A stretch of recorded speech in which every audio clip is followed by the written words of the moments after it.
스러운 것이 제 작은 키입니다. 이 강단하고 저하고 맞지를 않아서 늘 제일 부담으로 여기는데, 목사님께서 저의 필요를 아시고 직접 이 단을 만드셔서 이렇게 제가 오늘 강단에 서게 되었습니다. 정말 큰 사랑의 빛을 또 한 번 지게 되는 그런 기회가 되었습니다. 우리 특별히 여러분 뵙고 또 목사님 불러주셔서 오늘 이곳에서 말씀을 전할 수 있도록 인도하신 하나님을 찬양합니다. 오늘 새로 오신 분들이 꽤 있으신 것 같습니다. 저희 교회 방문을, 우리 이 동부교회 방문을 축하드리고, 특별히 뭐 이렇게 찬송가를 부르시는데 익숙하지 않으실 거예요. 오히려 돌아와요 부산항 뭐 이런 거를 불러야 여러분이 익숙하실 텐데, 찬송가를 부르시다 보니까 익숙하지 않으신 것 같습니다.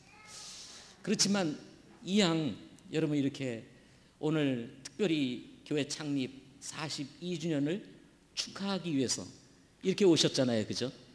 이렇게 오셨고 또 특별한 잔치 아닙니까? 그래서 마음을 확 여시고, 내가 오늘 동부성서 침례교회 창립 42주년을 마음껏 축복하고 즐기고 가겠다, 이런 심정으로 여러분 마음을 이렇게 딱 내려놓으시고 오늘 이렇게 말씀을 함께 들을 수 있는 기회가 될 수 있기를 바랍니다. 큰빛교회를 대표해서 우리 동부성서 침례교회 창립 42주년을 진심으로 축하를 드리고요. 또 제가 선교위원장으로 선교를 맡고 있는데, 우리 동부성서 침례교회의 특별한 선교에 대한 관심과 또 우리 선교사님들과 또 국내 선교를 위해서 늘 뜨겁게 이렇게 섬겨 주시는 것 감사를 드립니다. 저희 교회도 매월 선교를 위해서만 거의 한 800에서 1000만 원 정도 이렇게 선교를 하고 있습니다. 저희 교회와 상관없이 개척교회와 그리고 해외 선교를 위해서 이렇게 늘 하고 있습니다. 하나님께서 이렇게 선교하는 교회들을 통해서 해외 선교와 국내 선교를 이루시고, 이 땅에 성경적인 교회들이 세워지고 또 해외에 복음적이고 성경적인 교회가 세워져서 하나님의 나라가 확장될 수 있기를 소망합니다. 오늘 교회가 42주년을 맞이했습니다. 가만히 생각을 해보았습니다. 42년이라고 하는 이 세월, 42년이라고 하는 세월을 지나기 전에 사실은 이 땅에서 사라지는 사람들이 참 많습니다. 사고로, 질병으로, 병원을 가보면 아이들이, 그렇게 많은 아이들이 많고요. 아이들도 암이다 뭐다 이렇게 걸려서 정말 이 죽음을 놓고 사투를 벌이고 있는 소아 아이들이, 병동에 있는 아이들이 얼마나 많은지 모릅니다. 42년 넘기기가 쉽지 않은 것입니다. 기업도 마찬가지입니다. 42년을 넘기는 기업이 얼마나 많을까요? 한 사람이 어떤 사업을 해서 42년 동안 그 자리를 지키면서 사업을 하시는 분들이 얼마나 되겠습니까? 42년 적은 세월이 아닙니다. 교회도 마찬가지입니다. 42년 동안 한 교회가 존재할 수 있는 것 쉽지 않습니다. 많은 교회들이 세워졌다 사라집니다. 그렇지만 지난 42년 동안 하나님께서 지켜주셔서 오늘 우리 동부성서 침례교회가 이 자리에 있다는 것, 이 자체만으로도 여러분 우리에게 기쁨이요 하나님께는 영광이라고 믿습니다. 이런 의미에서 지난 세월 동안 우리 함께 하셨던 우리 성도님들 또 우리 집사님들 진심으로 축하를 드립니다. 교회가 세워지기부터 시작해서 지금까지 그 자리를 지키고 계시는 우리 성도님들이 계시다면, 집사님들이 계시다면 정말 축하를 받아야 마땅하다고 생각을 합니다. 그렇지만 그 이후에 뭐 최근에 오신 분도 마찬가지입니다. 최근에 오셔서 함께 예수님을 믿고 구원을 받아서 주님을 섬기고 있다는 이 자체, 그리고 그분의 삶이 바로 이 교회에 녹아 있다는 이 사실 자체만으로도 저는 축하를 받아야 된다고 생각을 합니다. 저는 큰빛교회를 섬긴 지 횟수로 19년이 되었습니다. 목회자로, 목사로. 그리고 담임 목사가 되기 전에 10년 동안을 전도사로, 부목사로 이렇게 섬기다가 19년 전에 목사님이 갑자기 암으로 세상을 떠나셔서 제가 위임을 받아서 다음 사역을 이어오는 시간이 19년이 되었습니다.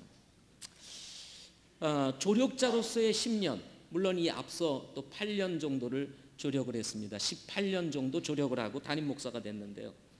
18년 조력 정말 힘들었습니다. 이 조력의 생활을 언제 청산하나 그런 생각들을 가졌습니다.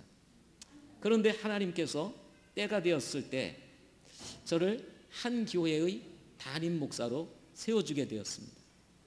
야, 이제는 내가 목회를 하게 되었구나 생각을 하고 조력의 힘든 과정을 마치고 이제는 마음껏 목회를 할 수 있겠구나 하고 생각을 하면서 기대를 하면서 또 목사님이 돌아가시고 사역을 위임받았으니 이 갑작스러운 이 상황 속에서 이 교회를 어떻게 세워갈 것인가 하고 밤잠을 이루지 못하면서 고민하며 기도했던 때가 있습니다. 그런데요, 조력이 힘든 줄 알았더니 목회를 해보니까 목회가 더 힘들더라고요. 정말 힘들더라고요. 그래서 제가 우리 김동환 목사님하고 저를 부산역에서 이렇게 숙소까지 안내를 해주시면서 제가 얘기를 했습니다. 조력보다 힘든 게 목회다. 조력자는 모른다. 절대로 모른다. 그러나 내가 목회를 해보니까 그걸 알겠더라. 제가 18년을 조력을 했습니다. 근데 그때 경험하지 못했던 그 어려움이 목회를 하면서 저의 삶에 찾아오기 시작했습니다. 목양실에 들어가야 되는데요. 목회를 한 지 한 3년 됐나요? 담임 목회를 한 지 3년 됐는데 사무실을 들어가야 되는데 숨이 막혀서 들어갈 수가 없는 거예요. 그렇다고 교회가 문제가 있는 것도 아니고 어려움이 있는 것도 아니고 아무 문제가 없어요. 그런데도 불구하고 목양실을 들어갈 수가 없는 거예요. 들어가 있으면 마치 갇혀 있는 것 같고 숨이 막힐 것 같아가지고 도저히 들어갈 수가 없는 거예요. 그런 어려움, 그런 압력 이런 것들이 막 밀려옵니다. 그래서 목회는 아무나 하는 것이 아니구나 하는 생각을 가지게 되었습니다. 하나님께서 그런 어려움들을 극복하고 오늘에까지 이르러서 사역을 할 수 있도록 저를 인도해 주셨습니다. 미켈란젤로가 이런 말을 남겼다고 합니다.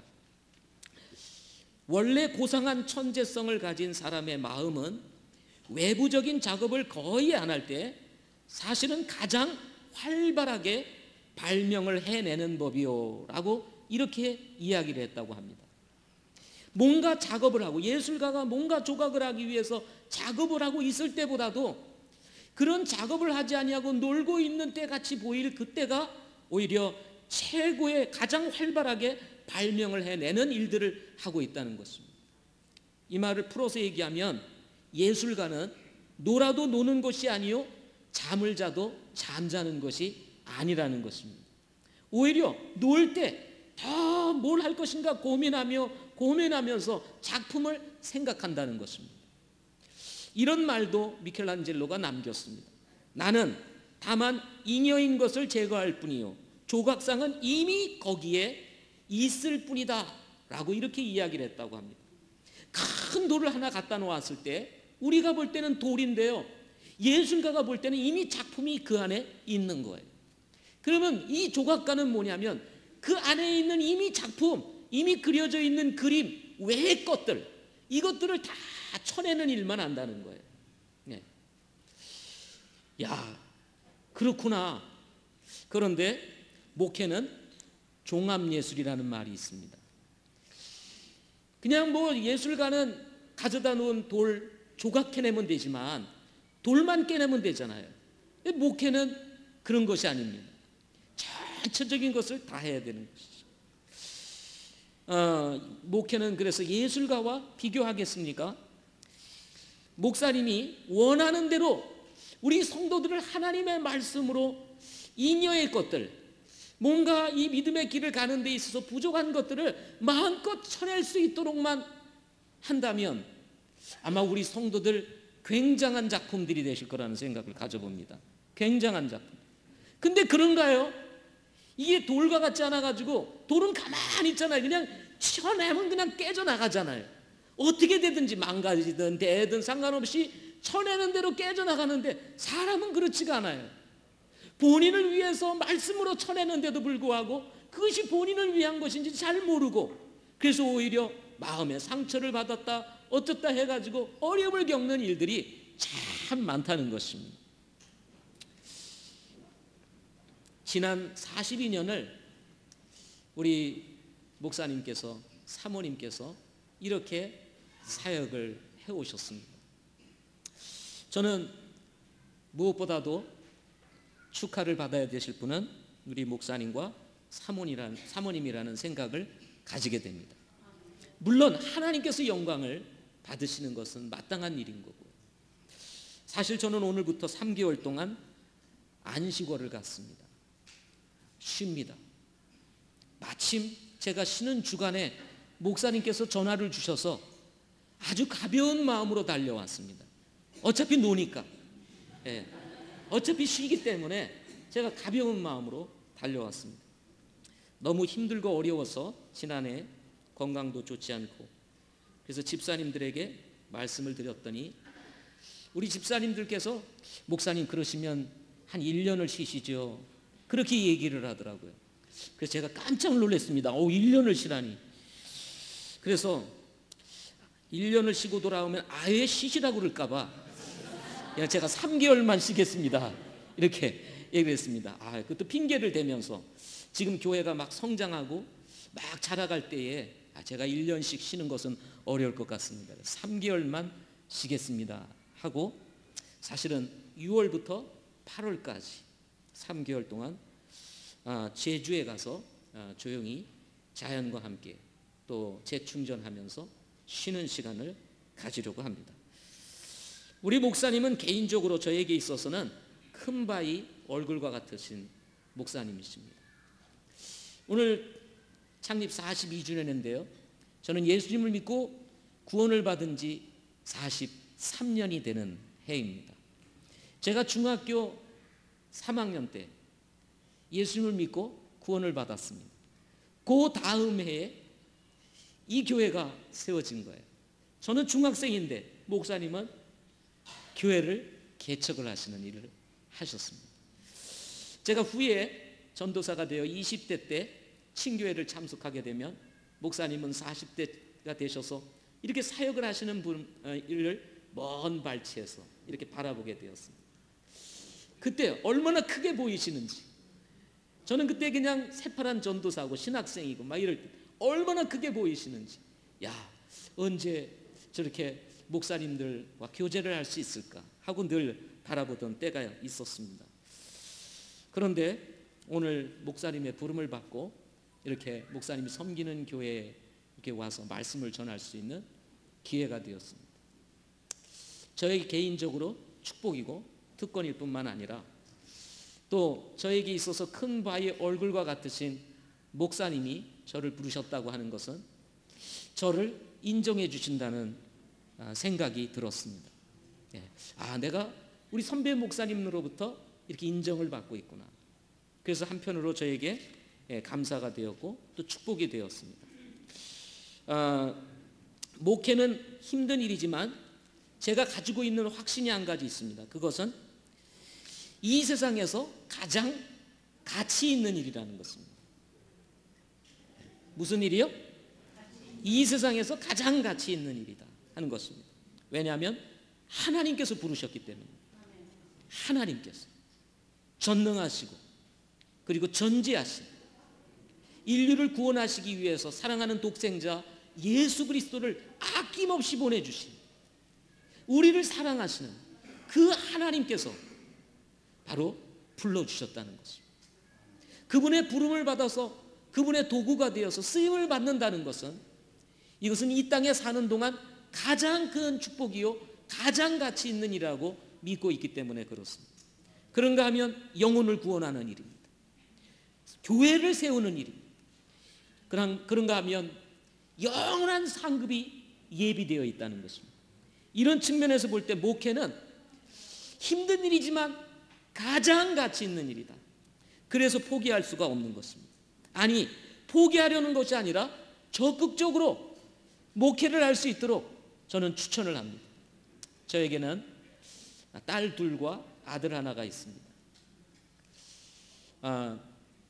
제 아들은 저와 같이 목사가 되기를 저는 늘 꿈을 꾸고 있습니다. 하나님, 이 아이를 불러주세요. 어차피 한평생 사는 동안 주님의 일을 하는 일만큼 가치 있는 일이 어디 있겠습니까? 그러니 하나님, 우리 아이 주의 종으로 불러주세요. 그리고 제가 늘 우리에게 얘기합니다. 아이한테, 너 목사 되라. 목사 되라. 우리 사랑하는 딸 둘이 있습니다. 이제 대학을 졸업하고 직장 생활을 하고 있습니다. 그런데 제가 늘 얘기합니다. 야, 어차피 인생 사는 거, 직장 생활이나 주님 섬기나 같은 거, 그 직장 다녀봐야 뭐 돈 받고 월급 받고 그리고 생활하고 뭐 그러면서 또 사는 거 똑같은데, 그러지 말고 주님 일 해라. 주님 일. 사모가 되든지 사역 선교사가 되든지 선교사 사모가 되든지 아니면 교회에서 일하는 사역자가 되라 하고 늘 얘기를 합니다. 첫째는 제 말을 잘 이해를 했는지 지금 교회에서 일을 하고 있습니다. 둘째는 아빠 모습이 힘들었는지 별로 마음에 들어하지 아니하고 그냥 직장 생활을 하고 있습니다. 저는 우리 아이들조차도 이런 일들을 하며 살기를 소망하고 있습니다. 예. 왜냐하면 가장 가치 있는 일이니까. 어느 목사님은 그렇게 얘기를 하더라고요. 야, 나는 목사지만 너는 하지 말아이 하고 얘기를 한다. 아닙니다. 이 일만큼 가치 있고 의미 있는 일이 어디에 있겠는가 하는 것입니다.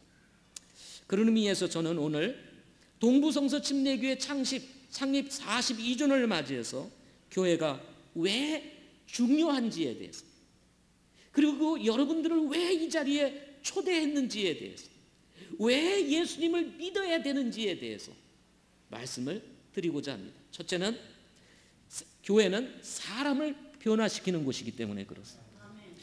제가 본문을 읽지를 않았죠. 본문 사도행전 20장 28절 말씀 한번 보겠습니다. 사도행전 20장 28절 한 구절을 읽도록 하겠습니다. 사도행전 20장 28절 제가 읽도록 하겠습니다. 그러므로 너희 자신과 온 양떼에게 주의를 기울이라. 성령님께서 너희를 그들의 감독자로 삼으사 하나님의 교회 곧 그분께서 자신의 피로 사신 교회를 먹이게 하셨느니라 하는 이 말씀입니다. 저는 이 말씀을 통해서 교회가 왜 중요한지, 예수님께서 왜 피의 값을 주시고 교회를 사셨는지에 대해서 말씀을 드리고자 합니다. 첫째는 교회는 사람을 어떻게 하는 곳이라고요? 변화시키는 곳이다. 28절에 보면 너희 자신과 온 양떼에게 주의를 기울이라 하는 말씀이 나옵니다. 이 세상에서 사람만큼 뛰어난 존재는 없습니다. 견공도 금은보석도 해운대 멋진 건물보다도 더 존귀한 것은 사람입니다. 하나님의 형상대로 지음을 받은 유일한 존재, 그 존재가 누구입니까? 바로 나와 여러분인 것입니다. 부모가 자녀들을 그렇게 사랑하는 이유가 어디에 있죠? 부모가 자녀들을 그렇게 사랑하는 이유, 그것은 이 세상에서 유일하게 부모를 닮고 태어난 존재이기 때문에 그렇습니다. 저도 우리 아이들을 아주 좋아합니다. 아주 사랑합니다. 솔직히 객관적으로 제가 우리 아이들을 놓고 살펴보면 우리 아이보다도 이쁘고 그리고 잘생기고 멋있고 능력 있는 사람들이 주변에 참 많습니다. 그럼에도 불구하고 부모는 오직 자기 자녀에 대해서만 관심이 있고 사랑을 주게 됩니다. 왜 그럴까요? 부모를 닮고 태어난 유일한 존재이기 때문에 그렇습니다. 하나님께서 나와 여러분을 그렇게 사랑하십니다. 왜요? 이 세상에서 유일하게 하나님을 닮고 태어난 존재는 나와 여러분이기 때문에 그렇습니다. 그래서 우리를 죄에서 구원하시기 위해서 그 아들 독생자 예수 그리스도를 이 세상에 보내주시기까지 우리를 사랑해 주신 것입니다. 사랑하지 아니하면 할 수 없는 희생, 그런 희생을 하나님께서 예수 그리스도를 통해서 우리에게 보여주신 것입니다.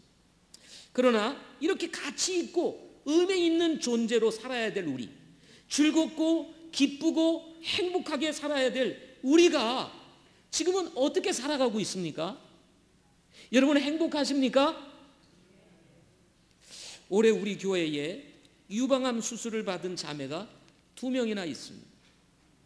신앙생활을 잘 하다가 갑자기 몸이 이상해가지고 병원을 갔더니 암 진단을 받은 거예요. 암 하면 뭐죠? 죽음. 죽음 하면 뭐예요?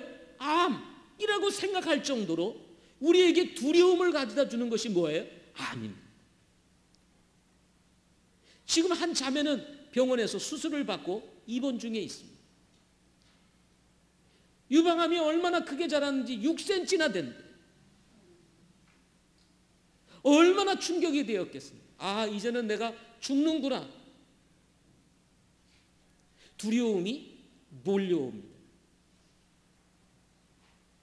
저는 10살 때 척추결핵으로 장애자가 되었습니다.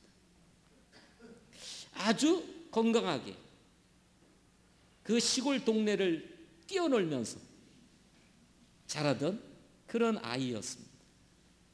너무 심하게 놀았는지 그만 늑막염이 걸리게 되고, 늑막염을 민간요법으로 부모님들이 치료한다고 그저 그냥 한약 같은 그 약을 막 먹이고, 그래서 토하는 일을 계속 해가지고 이 옆구리에 있는 물을 다 빼내겠다고 그런 약을 저에게 먹이셨어요. 그러다 보니 먹지는 못하지요. 계속 토하지요. 몸이 약해집니다. 몸이 약해지니까 그만 결핵이 척추에 생긴 거예요. 그래서 저는 10살 때 그만 장애를 가지게 되었습니다.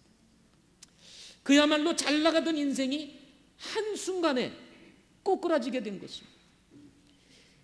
부모님들과 동네 사람들의 모든 기대, 가족들의 모든 기대로 무너지게 되었어요. 그런데 이런 일들이 저에게만 찾아올까요? 암과 질병이라는 것만을 가지고 우리에게 찾아올까요? 그렇지는 않습니다. 우리 사회를 보십시오. 돈 떼먹는 사람들은 얼마나 많습니까? 사기꾼들은 얼마나 많습니까? 이념의 대립, 알코올 중독으로 인해서 참으로 어려움을 겪는 분들, 마약, 동성애, 최근에 일어나는 미투 운동 같은 것을 보게 되면 우리 사회 전반에 걸쳐 있는 이 정말 부패, 삶을 망가지게 만드는 이런 일들이 그야말로 도처에 깔려 있는 거예요. 그야말로 이 사회를 가만히 들여다보면 부패가 극에 달하고 있어요. 극에 달하고 있습니다. 우리의 기쁨과 행복, 우리의 자존심, 우리의 존귀함, 우리의 삶의 가치, 이 모든 것들을 빼앗아가는 것들이 우리 주변에 얼마나 많은지 모른다는 것입니다. 이런 일 저런 일들로 인해서 막 공격을 당하고 어려움을 겪다 보니 어느 순간 우리의 마음도 무뎌지고 기쁨도 즐거움도 행복도 사라지고 그저 그냥 사니까 사는 사람들이 이 세상에 얼마나 많습니까? 부부도 그렇습니다. 결혼할 때는 그렇게 좋았는데 한 해, 두 해, 세 해 이렇게 살다 보니 10년이 지나고 20년이 지나고 지금은 애정이라는 것은 어디로 간데 없이 사라지고 그냥 사니까 사는, 즐겁고 행복하게 사는 것이 아니라 그냥 사니까 사는 이런 분들이 얼마나 많은지 모릅니다. 그런 사람 중에 한 사람이 바로 저였습니다. 그야말로 인생이 무너지고 삶이 무너지고 이제는 어떻게 살아야 되나 그야말로 부모들에게도 근심거리가 되었던 저에게 1975년도 5월 우리 주님께서 조용히 저의 인생 가운데 찾아오셨습니다. 주님이 찾아오셨습니다. 누님의 인도로 성서 침례교회를 처음 발을 딛게 되었습니다. 목사님의 말씀을 듣고 나니까 구원받을 것에 대해서 초청을 했습니다. 저는 교회를 이미 다녔기 때문에 한 번도 교회에서 구원을 받으라고 하는 이 초청을 받아본 적이 없었습니다. 근데 구원을 받으라고 초청을 하는 거예요. 한 번도 구원에 대해서 질문도 받아본 적 없었던 저는 1년 동안 고민하다가 1년 후 1975년도 5월 달에 예수 그리스도를 개인의 구주로 주님으로 영접하고 구원을 받게 되었습니다. 차별 없는 사랑, 관심을 통해서 장애에 대한 내면의 상처가 치유되고 성령의 인도하심을 받고 교회에 출석하면서 자연스럽게 제 안에 있는 재능과 은사도 개발이 되었습니다.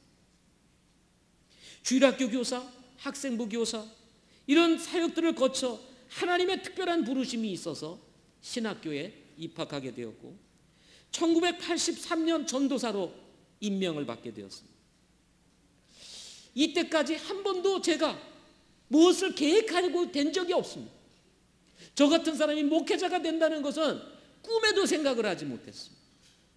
신앙생활을 하다 보니까 우리 주변에 있는 형제 자매님들이 저한테 그러더라고요. 천형제 신학교 한번 가보는 게 어때?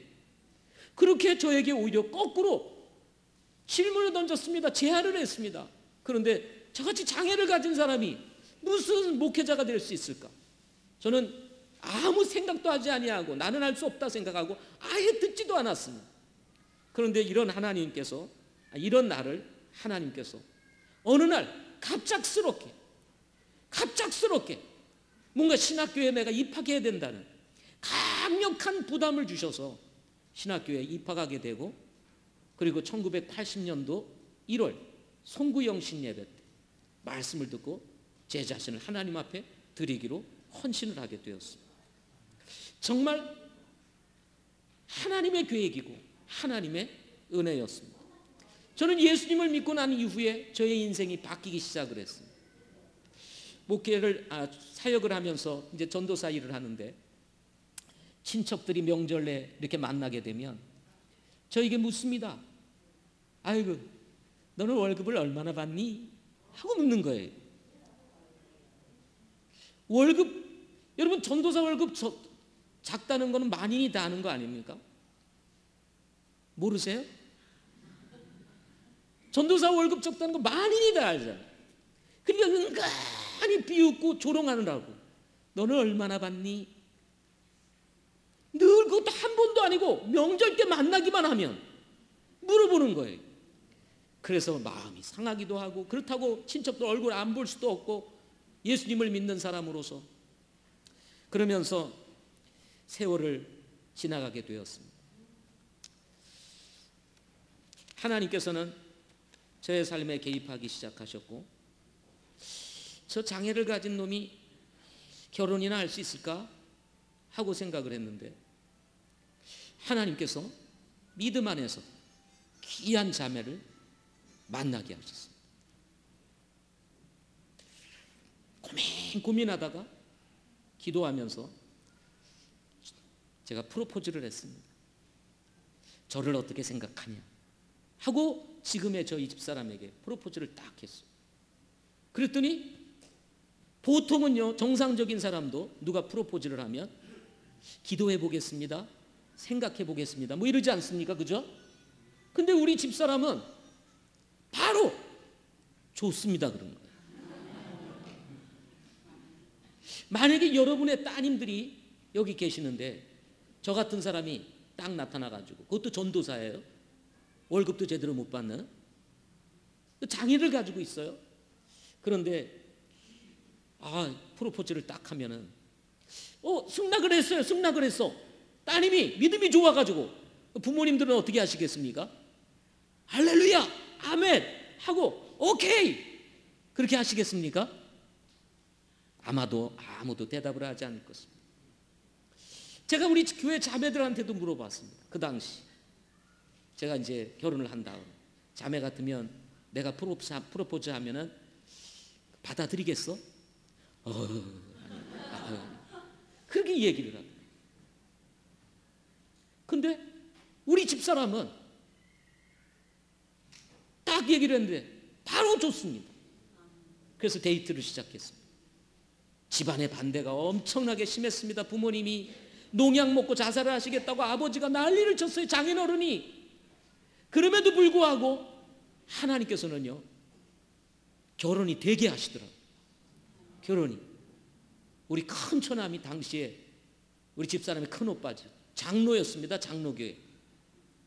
장로 대신 양심상 반대를 못한 거예요. 반대를. 장로의 양심상.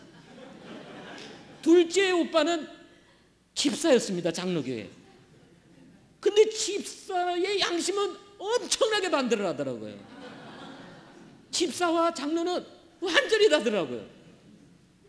그래서 광명시까지 쫓아와가지고 자기 동생을 데려가려고 하고, 이 큰 처남 이 장로님은 저를 조용히 부르더니 뭐라고 얘기하냐면, 부부가 딱 부르시더니 그렇게 하면 결혼 못하니 그러지 말고 날짜 잡아서 선포를 해라. 처남이 그렇게 얘기를 해주는 거예요. 제가 선포를 해버리면 저 도둑놈 부를 텐데 우리 처남이 불러가지고 저에게 조언을 해주는 거예요. 그렇게 하면 결혼 못한다. 날짜 잡아서 선포를 하고 결혼해버려라. 그러는 거예요. 그래서 아멘 그랬죠. 아멘 해가지고 날짜 잡아가지고 통보를 했습니다. 그래가지고는 1993년 10월 5일 날 성도들의 큰 환영과 축하 속에서 결혼을 하게 되었습니다. 장인어른으로 오지도 않고요, 결혼식에 오지도 않고, 둘째 처남도 오지도 않고, 장인어른이 오지를 않으니까 우리 그 장인어른 그 가족들도 전부 다 안 오고, 단지 어머니, 장모님 가족이 다 크리스찬 집안입니다. 그러니까 그쪽은 다 와서 반쪽 결혼을 했습니다. 반쪽. 하나님께서 장인어른의 마음도 움직이셔서 5년이 지나니까 완전히 바뀌시더라고요. 저놈이 잘 사는 거예요. 예수 믿으면 잘 살지 못 살아요? 여러분, 예수 믿으면 잘 살아요, 못 살아요? 예수 믿고도 못 살면 그게 기적이에요. 어떻게 예수를 믿고 못 살아요? 예수 믿고 잘 사는 건 뭐예요? 당근이에요. 당연한 거예요, 당연한 거.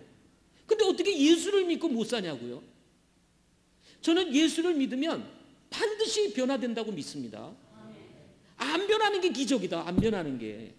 그래서 혹시 믿었는데도 안 변하시는 분들 기적이 돌아다니시는 거예요. 기적이. 변하는 게 당연한데 안 변하니까 뭐예요? 기적이 다니는 거예요. 혹시 기적의 실체로 사시는 분 계시면 빨리 회개하고 돌이키시기를 바랍니다. 어떻게 안 변해요? 예수님을 믿었는데.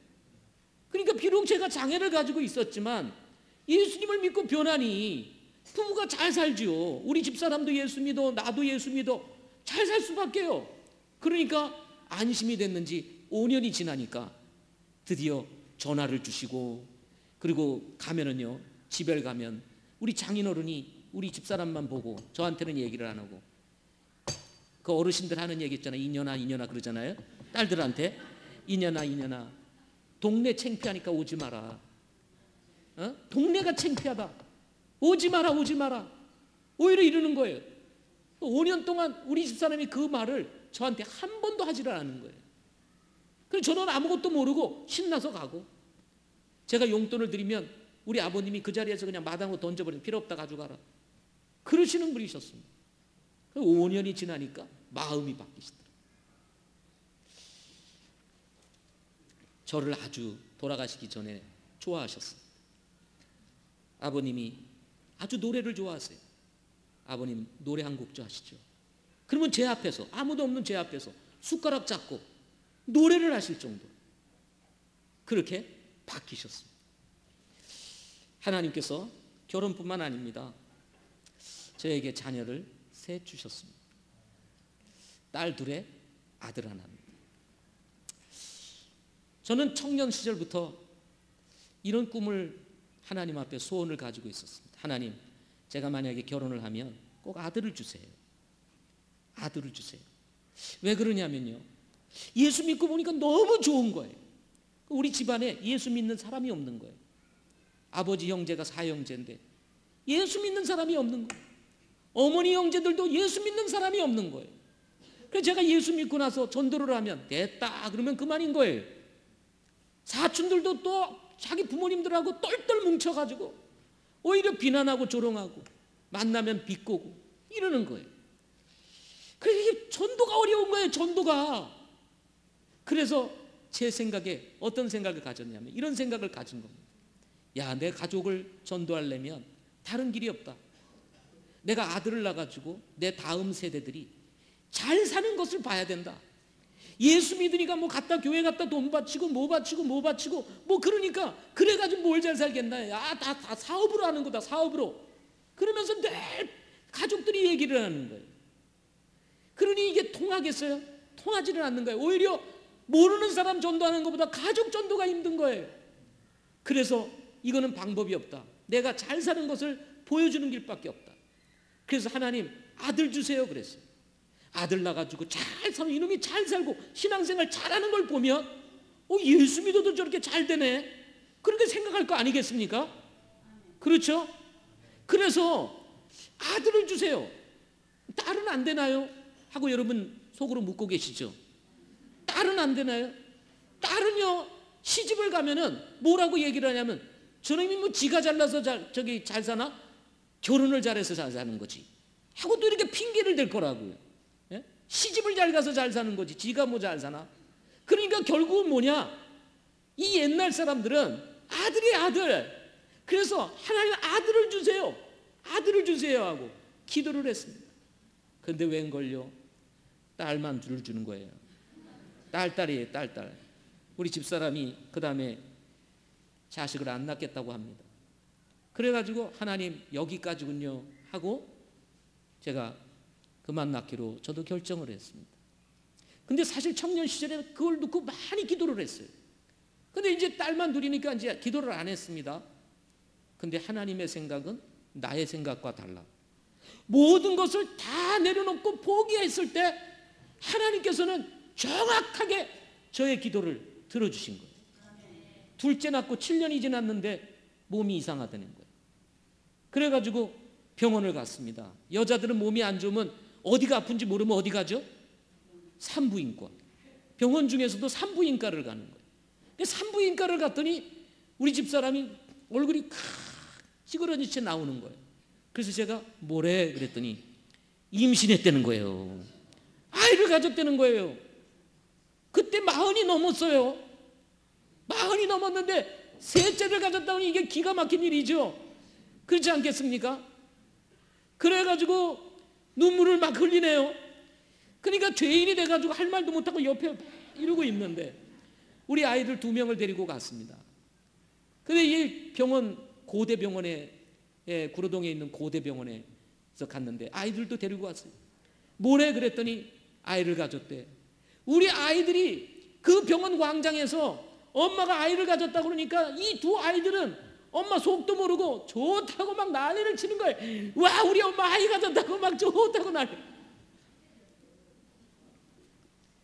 하나님께서 차를 타고 집으로 가는 중에 우리 집사람 마음을 그냥 바꿔주시고 셋째를 낳는데 아들을 주신 거예요. 근데 저는 솔직히 딸을 원했습니다. 딸을 키워보니까 너무 재밌는 거예요. 너무 좋은 거예요. 그래서 야, 딸 셋이면 진짜 비행기를 타도 많이 타겠다 이렇게 생각하고 딸이라면 좋겠다.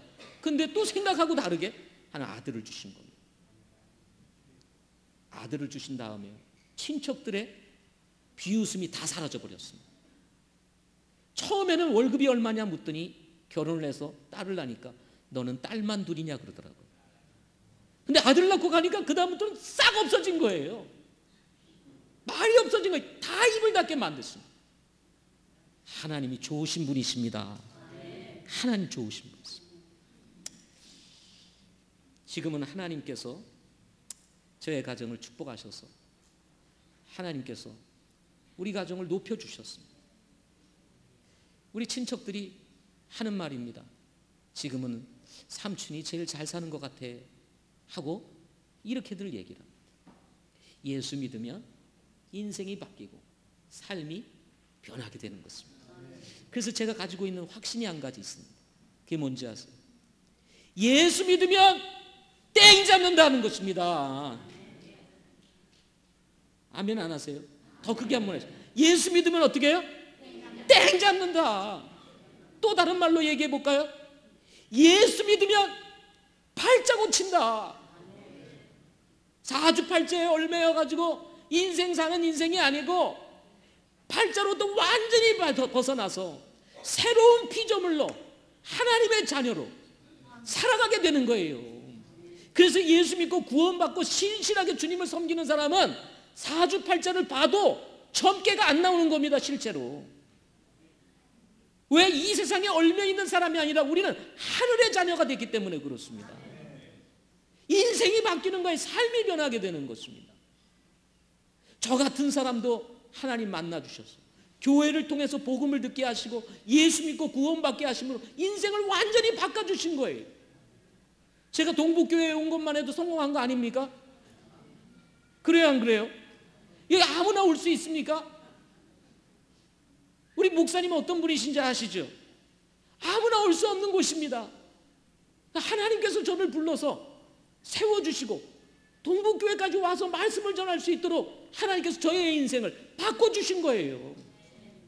저 같은 사람도 하나님이 변해주시고 저 같은 사람을 하나님께서 이 교회라고 하는 것을 통해서 인생을 완전히 바꿔 역전시켜 주시는 하나님이십니다. 여러분은 어떻게 하시겠어요? 하나님은 나 같은 사람도 변화주신다면 여러분도 바꿔주실 수 있는 분이신 것입니다. 아이고 팔자야, 아이고 팔자야, 아이고 인생 팔자야 하고 팔자 타령하지 마시고 예수 믿으시면 고쳐지게 되는 겁니다. 바뀌게 되는 것입니다. 인생이 바뀌는 거예요. 나이가 많이 드셨다? 아닙니다. 아직도 남아있는 인생이 있습니다. 이 인생을 우리는 헛되게 살 수 있는 이유가 없어요. 이왕이면 즐겁고 행복하게 그리스도 안에서